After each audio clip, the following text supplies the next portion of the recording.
We are wrapping up 3.5 months traveling in Europe over the winter, and today we're going to show you exactly what we brought, what worked well, and what we do differently packing next time. Right, we've been in Turkey, Portugal, Spain, Italy, and France, traveling by train, bus, car, and plane from December through early March. We packed just one checked backpack and a carry-on each, and we're going to focus this video on our clothing. So let's start with our packing cubes. We use these to keep everything organized and easy to access. Jed, what's inside yours? Right, so all my clothing is in my packing cubes, and I make sure things are nicely tight and rolled up. I've got long sleeve shirts, socks, underwear, some jackets, workout clothing, and a couple of pair of pants. I almost always use my 3 packing cubes in the same way for every trip. So I have a small one for socks and underwear. I have a medium one for workout clothes, which are all pretty lightweight, quick drying. And this kind of material lasts forever. I mean, some of these things I've had over 10 years, 12 years. Then I will use a big cube for my everyday clothes, which was a challenge for winter packing because everything is bulkier. So I had to be really selective. One of the things I love about the packing cubes is it keeps things nice and tight so they're not all over the place, but then they also kind of squinch down inside the backpack. I kind of used the Marie Kondo style of rolling up tightly and nice and neat. All right. How do you choose what to bring? Well, everything had to be really comfortable, but also durable since we're wearing it over and over. I also didn't want boring colors. In the past, I've done a lot of like gray and black, but this time I started with this vest. I made that my color palette so I could kind of mix and match everything together. I also brought vests, which make a good mid layer, so it doesn't take up too much space and luggage. But let's also talk about jackets. Yeah, well, winter in the places that we visited was mostly mild, so averaging in the 50s Fahrenheit.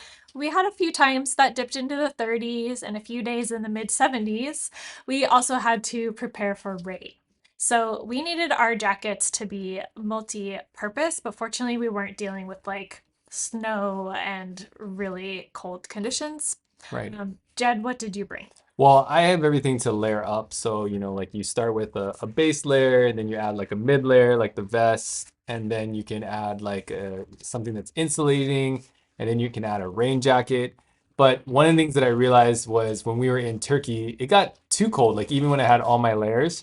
And so I ended up buying a puffy jacket, which is what I'm wearing. But yeah, layering is really important. So I think, both have like really lightweight hoodies, which I usually take on the plane. I have another down vest. We both have just kind of a plain, Small, lightweight rain really jacket. lightweight rain jacket, so that can go on top of everything else. And I have a puffy jacket that's kind of comfortable, keeps me warm every day.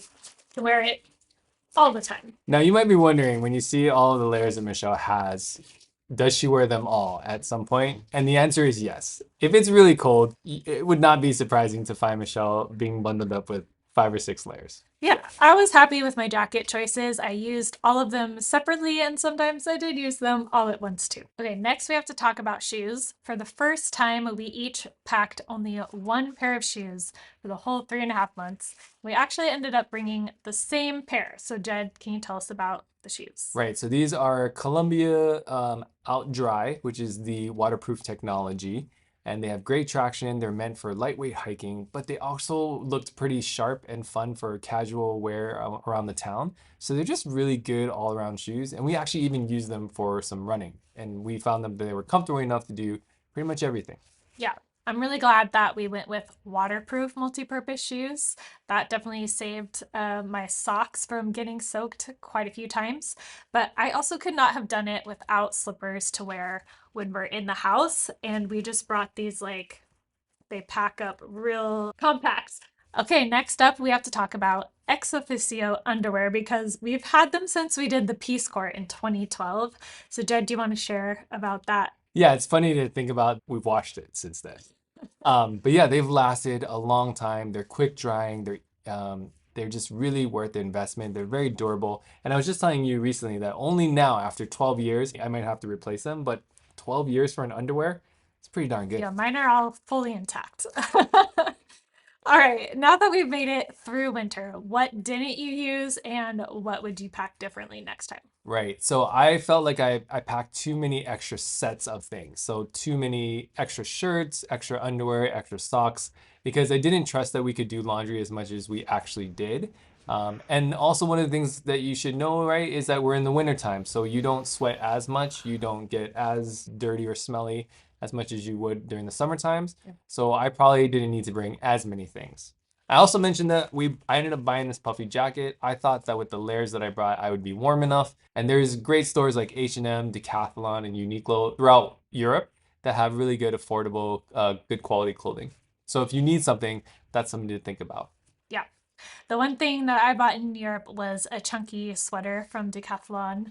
I think I was craving something that felt like a cozy sweatshirt, but I didn't think I had space for it when we were packing at home. But I'm glad I got that. Yeah, you wear it all the time. All right, if you want more details on packing and other tips, including links to some of our favorite travel gear, check out our full Europe winter packing list article. We'll link it in the description below the video. Happy travels.